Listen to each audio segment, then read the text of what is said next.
Haven't deep conditioned with you in a while. So, here I am with my latest yumminess. It's in a, I use this coconut cream as one of the ingredients, so I'm upcycling the can to hold the stuff. My hair is a little damp. It's a little tangled. We're going to see what this stuff does. I've actually got the ingredients right here listed, and it was needed because I have really high porosity hair, and I hadn't given it any protein in a while. So this is a protein deep conditioner with my my secret conditioner base, and added to it I've got avocado oil, babasu oil, olive oil, hydrolyzed wheat protein, honey, horsetail and nettle extract, and an essential oil blend that's essentially for growth, only for growth.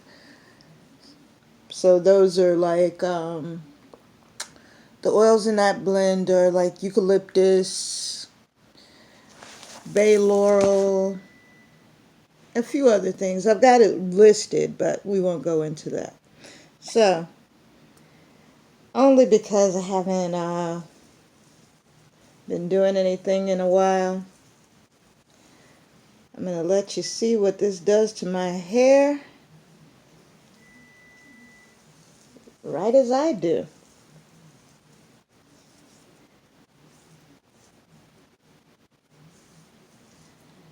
And I'm going to tell you my plans for the coming year. 2020, I'm going to claim it. Here we go. 2020 will be the year that my vision comes to fruit. My vision, my dream and hope is for 2020 to be the year of the black woman. And when I say black woman, I mean any woman who draws her roots and traces her ancestry back to Africa.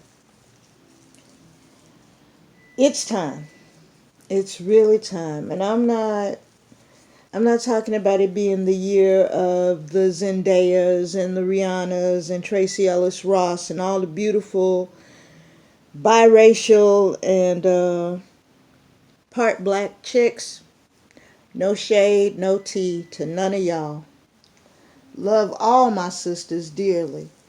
But y'all get shine. You know? Women like me that are darker than a paper bag, we have been pushed aside and told we're not pretty and told that, we're loud and difficult and our hair is crazy and all kinds of shit. That is just, it's kind of time to not be saying that to us anymore. If black women are angry, we've got plenty of good reason to be.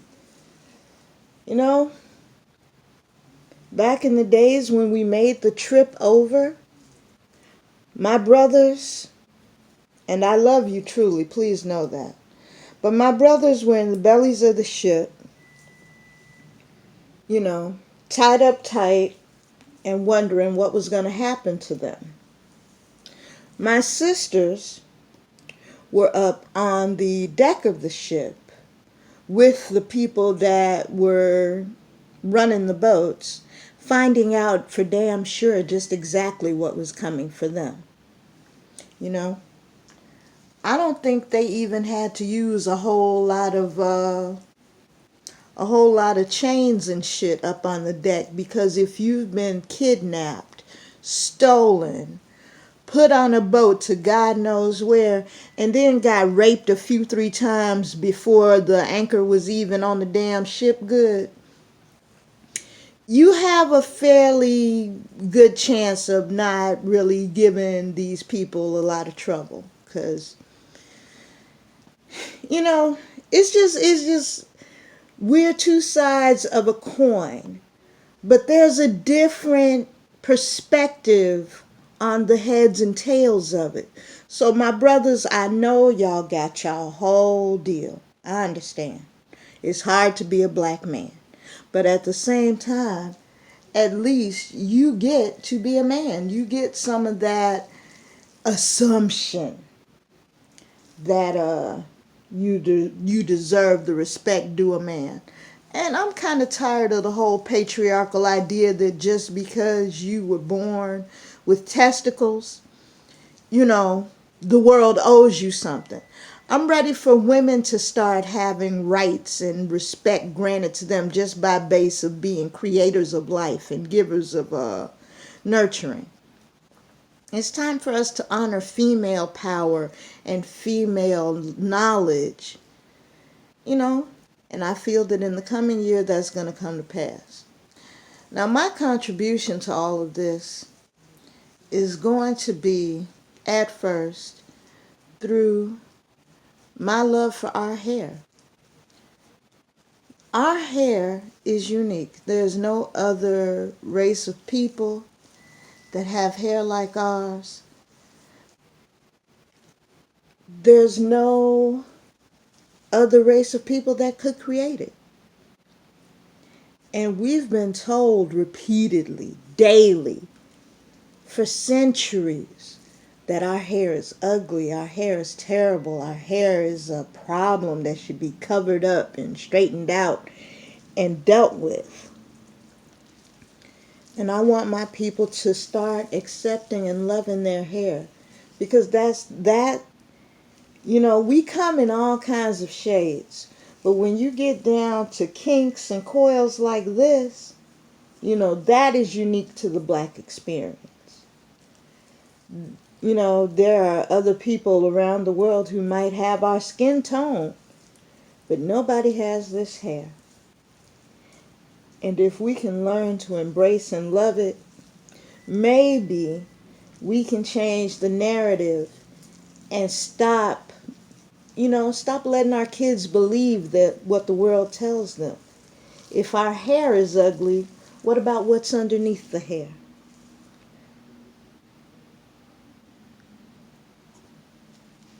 And I'll be the first to tell you, my hair ain't ugly. F all of the Clairol and Revlon and Wella Balsam commercials that you ever saw. And there I'm showing my age because they don't even make Wella Balsam anymore. But if you had been born in the 70s and grew up through the 80s, you'd have seen a commercial that went something like this. Wella Balsam is so, so amazing. And if you tell 2 friends, then they'll tell 2 friends, and so on, and so on, and so on. Shout out if you remember that shit. But I'm just saying, those girls in the Wella Balsam commercials were all blondes with that long, beautiful, flowy hair that just bounced and behaved and looked so wonderful and was the only thing that we ever got to see on television. So we accepted that as what hair should be.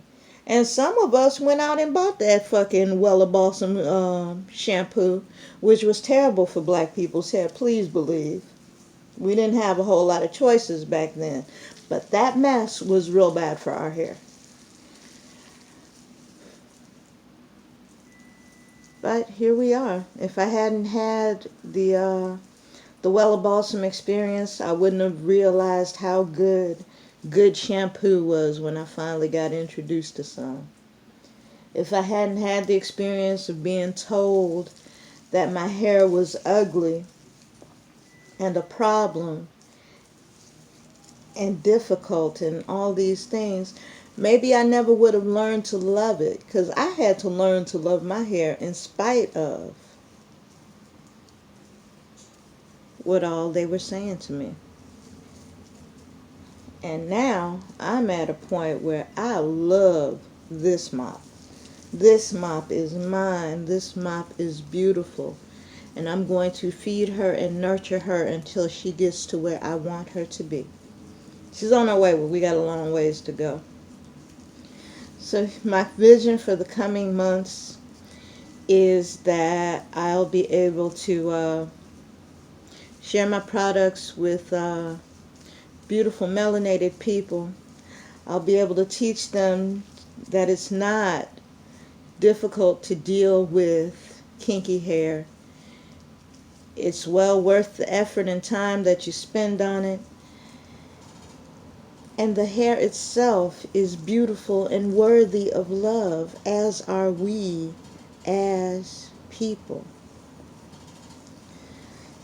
So, if you want in on some of this goodness and you want to spread the message that we as a people are beautiful, not in spite of our kinky hair and our fat lips and our wide noses, but because of them. If you want to teach your children that they themselves are beautiful and nothing the world says to them can change that. If you want the world to finally stop telling people that we are loud and difficult and angry, let's change the narrative. Let's show ourselves as beautiful people. Let's stop spending all this damn money on Korean and Brazilian and Bolivian hair. Let's grow our own. Let's embrace our own. Let's teach babies that kinks are beautiful.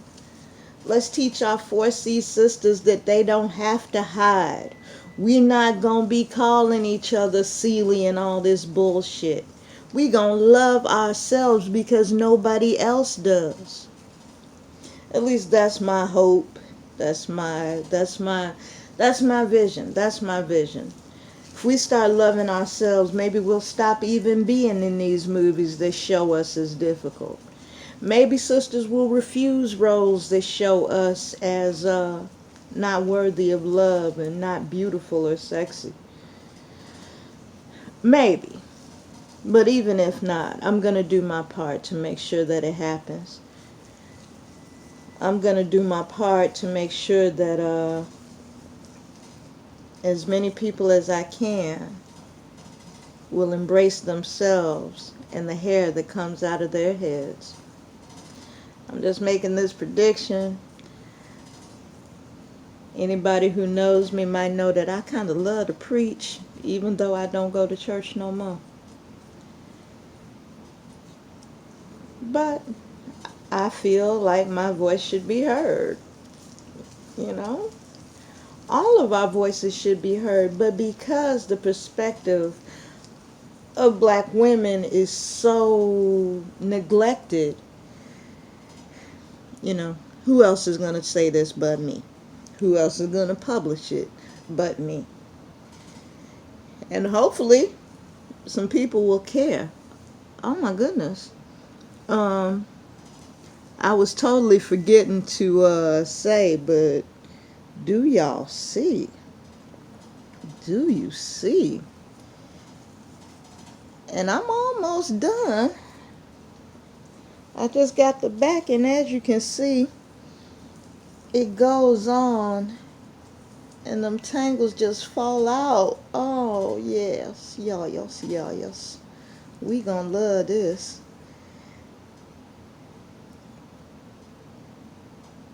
There go the shed hairs just coming out. Yeah. And look at those coils going shaboing boing. All right. It's December 8th, 2019. This whole decade is about to be over in a hot minute. And in order for my vision to come true, we're going to have to get on the ball with loving ourselves, loving our sisters, loving our brothers, and everybody should be loving up on these babies because they need it so bad.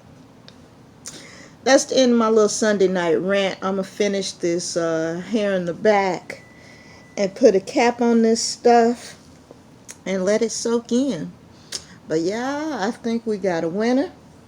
I believe we do. We gonna see. Bye.